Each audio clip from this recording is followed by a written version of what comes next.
बिस्मिल्लाहिर्रहमानिर्रहीम। अस्सलाम वालेकुम नादरीन, आप यूट्यूब चैनल देख रहे हैं, मैं इमरान खान हूँ।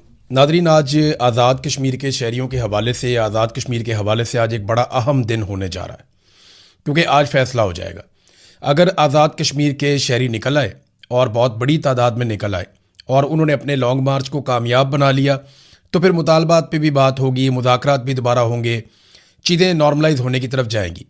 लेकिन अगर आज अवाम ना निकली और अवामी जॉइंट एक्शन कमेटी के लोग अकेले रह गए, तो फिर याद रखिएगा, जो जो लोग इस कमेटी के अंदर शामिल थे या जो लोग भी इसके साथ काम करते रहे हैं, उनके खिलाफ एक बड़ा हौलनाक और खौफनाक किस्म का क्रैकडाउन होगा। यानी जो पाकिस्तान तहरीक इंसाफ के साथ हमने होते हुए देखा गुज़िश्ता 4 सालों में पाकिस्तान में, उससे मिलती जुलती या उससे ज़्यादा शिद्दत की चीज़ें हम होती हुई देखेंगे आज़ाद कश्मीर में। तो आज के दिन के ऊपर सारा इन्हिसार है। देखिए, हमारी सारों की ज़िंदगी में ना कभी ये मौका आता है कि हमें फ़ैसला करना पड़ता है। ये बात मैं आज़ाद कश्मीर के शहरियों से कर रहा हूँ, हर एक की ज़िंदगी में आता है। इमरान खान की ज़िंदगी में मौका आया, उसको फ़ैसला करना था कि वो किस रास्ते पे चलेगा, तो उसने अपना रास्ता चुन लिया। उसने कहा, जी मैं हकीकी आज़ादी लूँगा और मैं इनके सामने हार नहीं मानूंगा, मैं इनसे नहीं डरूंगा और इनका मुकाबला करूंगा। तो इमरान खान ने अपना रास्ता चुन लिया। मेरे सामने ज़िंदगी में बार बार ये मौका आया, जब जब मैंने अपने दिल की सुनी, अपने ज़मीर की सुनी, मुझे नुकसान ज़रूर हुआ लेकिन कभी मुलामत नहीं हुई, पछतावा नहीं हुआ। हाँ, नुकसान ज़रूर हुआ। यानी मैं खुशियाँ ख़रीद सकता था लेकिन इत्मीनान चला जाता। तो मेरे साथ आज जो भी है, हो सकता है मैं ज़्यादा खुश ना हूँ, लेकिन मैं मुतमईन हूँ कि जो मैंने किया वो ठीक किया। जो मैंने किया वो मेरे दिल की आवाज़ थी। कभी कभी ऐसा होता है कि आप एक फ़ैसला कर लेते हैं वक्ती तौर पे, कमज़ोर पड़ के, वक्ती तौर पे किसी मुसीबत से बचने के लिए आप फ़ैसला कर लेते हैं।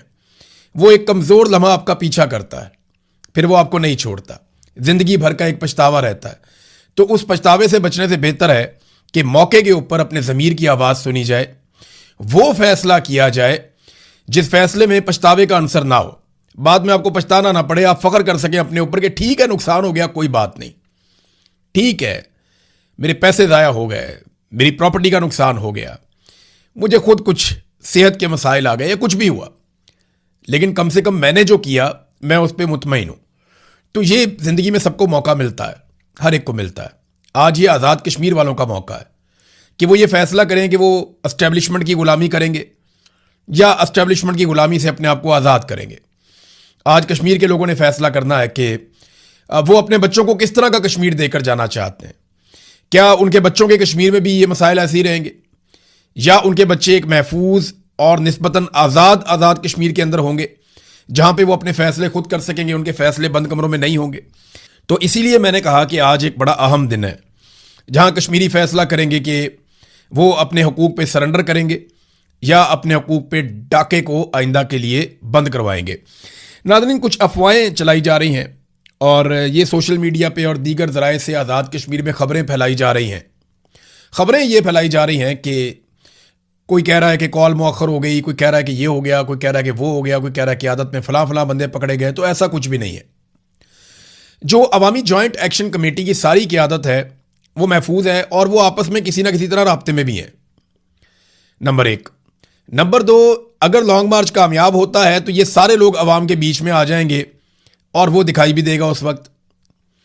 और नंबर 3, अभी तक एहतजाज की कॉल को मुअख्खर नहीं किया गया, यानी एहतजाज को कैंसिल नहीं किया गया। अभी तक 9 जून का एहतजाज अमली तौर पे एग्जिस्ट कर रहा है, उसकी कॉल अभी तक ख़त्म नहीं की गई। और ये जो ऑफिशियल अकाउंट्स हैं वहाँ से ये खबर बार बार दी जा रही है कि अफवाहों पे आप कान ना धरें। मार्केट में बहुत सारी लॉन्ग मार्च के हवाले से अफवाहें फैलाई जा रही हैं, मगर ऑफिशियल्स कह रहे हैं कि इनके ऊपर कान मत धरें और आप फोकस रखें 9 जून के अपने एहतजाज के ऊपर।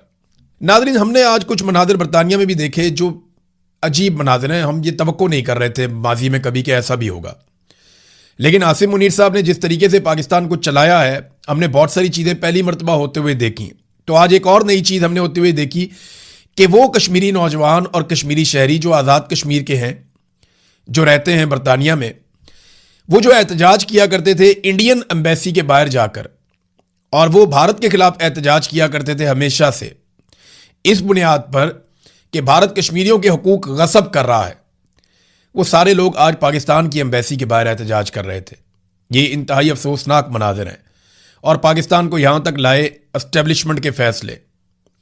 यानी टॉक शो के अंदर एस्टेब्लिशमेंट के लोग जो हैं, मुक्तदरा एस्टेब्लिशमेंट आप यही बोलते हैं ना, वो टॉक शो के अंदर मैसेजेस करके बता रहे हैं कि जनाब हम तो कंप्रोमाइज नहीं करेंगे, हम तो 12 सीटें भी रखेंगे, हम तो इनके साथ बातचीत भी नहीं करेंगे, हम इनको मुंह भी नहीं लगाएंगे। और वो जो वजीर आजम है फैसल राठौर, वो इनके मुताबिक अपना मौक़िफ़ भी बदल लेता है। अब एक और खेल भी हुआ आज। फैसल राठौर ने, मेरी इंफॉर्मेशन के मुताबिक, जो वजीर आजम है आज़ाद कश्मीर का, उसने पाकिस्तान पीपल्स पार्टी की क़यादत को बताया कि जो खेल इस वक्त एस्टेब्लिशमेंट खेल रही है आज़ाद कश्मीर में, या तो आप इलेक्शन मुलतवी करवा दें कि इलेक्शन ही ना हो वहां पे, और अगर आज़ाद कश्मीर में इलेक्शन हुआ और अपने शेड्यूल के मुताबिक हुआ, जो कि जुलाई के आखिर में होने जा रहा है, 1 महीना और कुछ दिन उसमें बाकी हैं, और अगर तो इलेक्शन अपने शेड्यूल के मुताबिक आज़ाद कश्मीर में होता है तो हम अपने हलकों में भी नहीं घुस सकेंगे इसके बाद। क्योंकि देखिए, पीपल्स पार्टी का वहां पे वजीर आजम बनाया गया, फैसल राठौर उसका नाम है, और वो एस्टेब्लिशमेंट के साथ बड़े अच्छे तरीके से चलता है। तो पीपल्स पार्टी को उन्होंने बताया, और उसके बाद से लेकर अब तक लगातार सहाफ़ियों को, मुख्तलिफ दानिश्वरों को और मुख्तलिफ जगहों पे ये इंफॉर्मेशन फैसल राठौर और उनके लोगों की जानिब से फीड की जा रही है कि जनाब ना तो मैं कलअदम करने के हक में था, ना जनाब मैं कोई उनके ऊपर गोली चलाने के हक में हूं, ना मैं उनके ऊपर क्रैकडाउन करने के हक में हूं। मैं तो मुज़ाकरात करना चाहता था, लेकिन ये सारा कुछ एस्टेब्लिशमेंट ने किया है, तो आप जनाब ये खबरें चलाएं, आप जनाब ये दावे करें टीवी के ऊपर, और खुद मुंह से एक लफ्ज बोलने को तैयार नहीं है। तो ये अवाम को बेवकूफ़ समझते हैं कि इनके लिए जनाब बयानिया बनाया जाए कि फैसल राठौर बेगुनाह है, नवाज शरीफ बेगुनाह है, जरदारी बेगुनाह है, और ये सारा कुछ ज़बरदस्ती एस्टेब्लिशमेंट ने कर दिया, और ये तो बेचारे रोटी को चोची कहते थे। ऐसा नहीं है। मैं कुछ चीज़ें रिकॉर्ड पे लाना चाहता हूं, और मुझे आज़ाद कश्मीर के लोग मेरी तस्हीह कर सकते हैं। आप खुद बताएं मुझे, यहां कमेंट करके आप बता दें कि क्या नवाज शरीफ ने या जरदारियों ने, शरीफों ने या जरदारियों ने, किसी ने भी अभी तक मजम्मत की है जो रावला कोट में कत्लेआम हुआ या जो ऑपरेशन हुआ उसकी, या एक अवामी जॉइंट एक्शन कमेटी को कलअदम करार देने पर इन्होंने कोई मजम्मत की हो या कोई स्टेटमेंट दिया हो इस अमल के खिलाफ? तो ना नवाज शरीफ बोला, ना जरदारी बोला, और ना इनके खानदान बोले, और ना इनकी पॉलिटिकल पार्टीज बोली। तो ये तो बेनिफिशरी है इस सारे खेल के। ये पब्लिक को बावर करवाते हैं कि जनाब ये हम नहीं कर रहे, ये कर रहे हैं, ये कर रहे हैं, वो कर रहे हैं। पब्लिक को कहानी कोई और सुना देते हैं, लेकिन अंदर खाते ये एस्टेब्लिशमेंट की पूरी सहूलतकारी कर रहे हैं। वो जो जुल्म करते हैं ये उसके हिस्सेदार हैं। मुझे बताएं ना, वहां पे अब कोई जर्नैल बैठ के तो आईनी तरमीम नहीं कर रहे थे ना। आईनी तरमीम तो उन्होंने जरदारी और नवाज शरीफ के जरिए करवाई है। फजल रहमान उसके अंदर हिस्सेदार बने। ये जो कुछ इन्होंने पाकिस्तान के साथ इलेक्शन चोरी किया है, अगर जरदारी और नवाज शरीफ ना करते तो ये जर्नैल तो अकेले इलेक्शन चोरी करके खुद आके एमएनए, एमपीए, सेनेटर बन के तो नहीं बैठ सकते थे। तो ये सारे हर चीज के अंदर बराबर के मुजरिम हैं।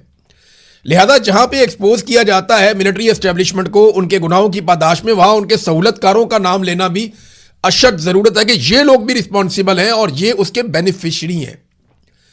ये जूते पॉलिश कर करके और आपस में एक लाइजॉन बना के 2 नंबरी करके इन्होंने मुल्क को लूटने का एक तरीका ढूंढा हुआ है और मिलजुल कर कार्रवाई डाल रहे हैं।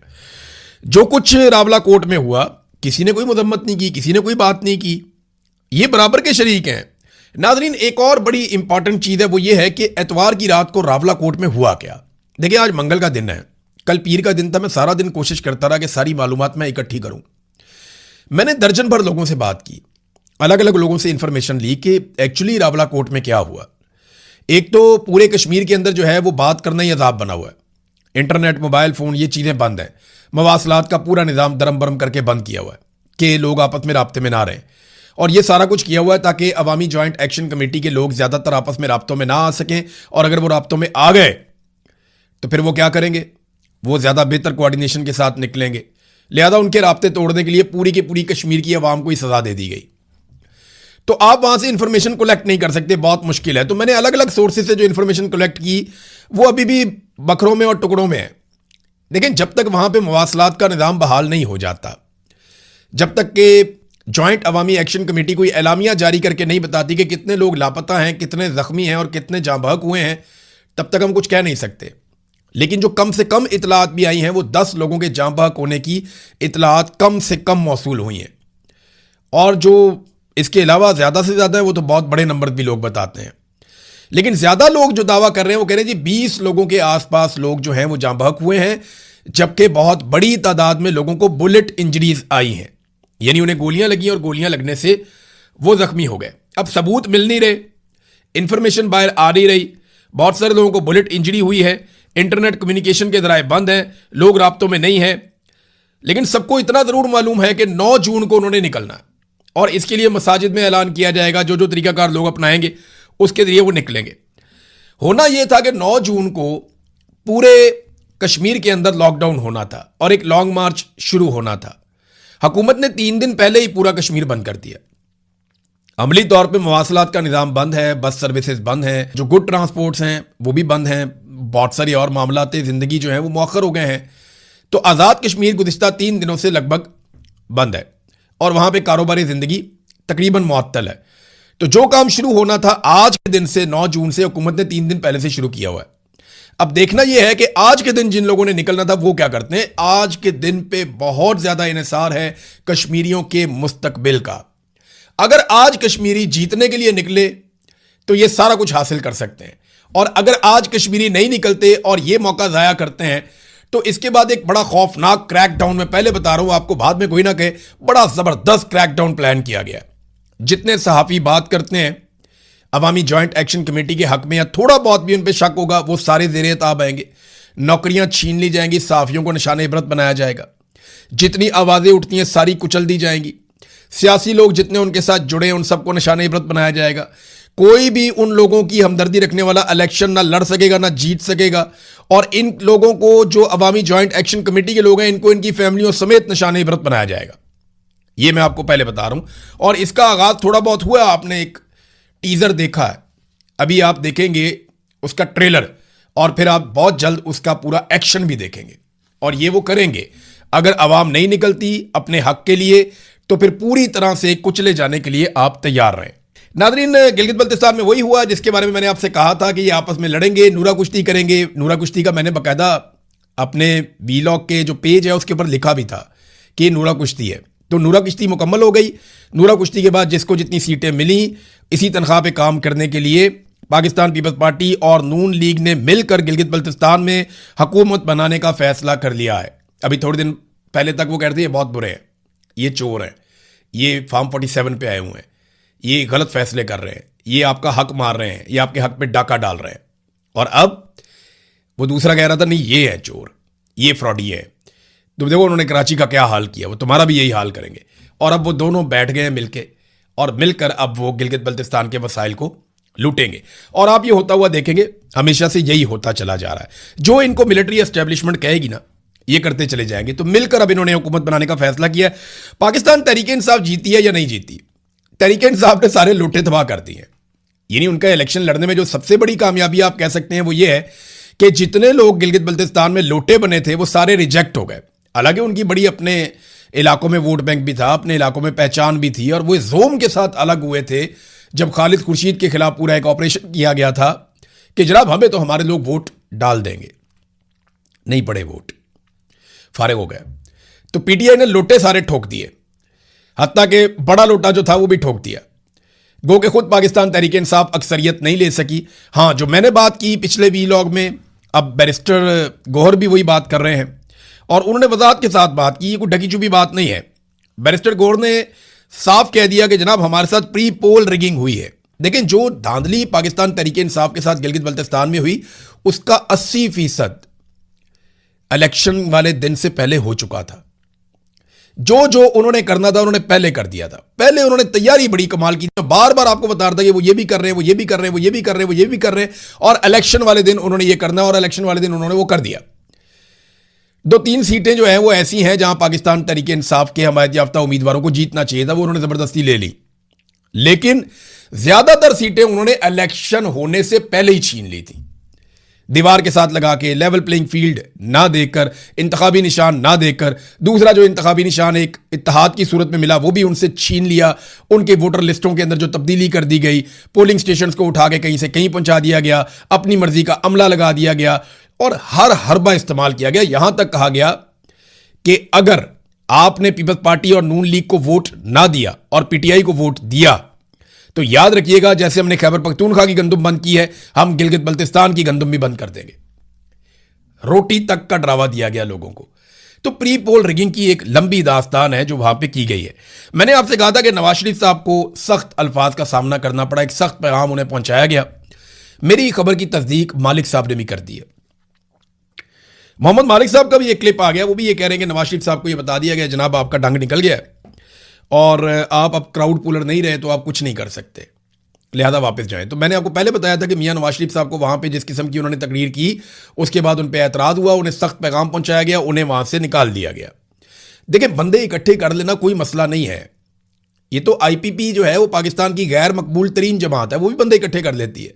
पैसा फेंक तमाशा देख, यानी बड़ा आसान है, आपके पास पैसा होना चाहिए, आप पैसा फेंकते जाएं, मजदूरों को, गरीबों को, कमजोरों को, मेहनत कशों को फैक्ट्रियों से उठा के बंदों को बसों में भर के आप लाते जाइए और आप 50,000 बंदा सामने इकट्ठा कर लें तो आपका बहुत बड़ा जुलूस बन जाएगा। बंदे तो फजलुर रहमान साहब भी मदारिस में इकट्ठे कर लेते हैं। वो एक नारा लगाते हैं मजहबी नौइयत का और मदारिस को कह देते हैं अपने स्टूडेंट्स को लेकर आ जाओ, बसें चली जाती हैं, वो स्टूडेंट सारे पहुंच जाते हैं और सामने 10-12,000 15,000 का मजमा होता है और वो इतने ऑर्गेनाइज बैठते हैं कि लगता है जैसे 50,000 है। तो फजलुर रहमान साहब भी बंदे इकट्ठे कर लेते हैं, बंदे तो आईपीपी भी इकट्ठे कर लेती है, बाकी लोग भी कर लेते हैं। बंदे इकट्ठे कर लेना अलग बात है, उस क्राउड को कंट्रोल करना, उसको चार्ज करना और उसको अपने साथ लेकर चलना, ये लीडर कर सकता है।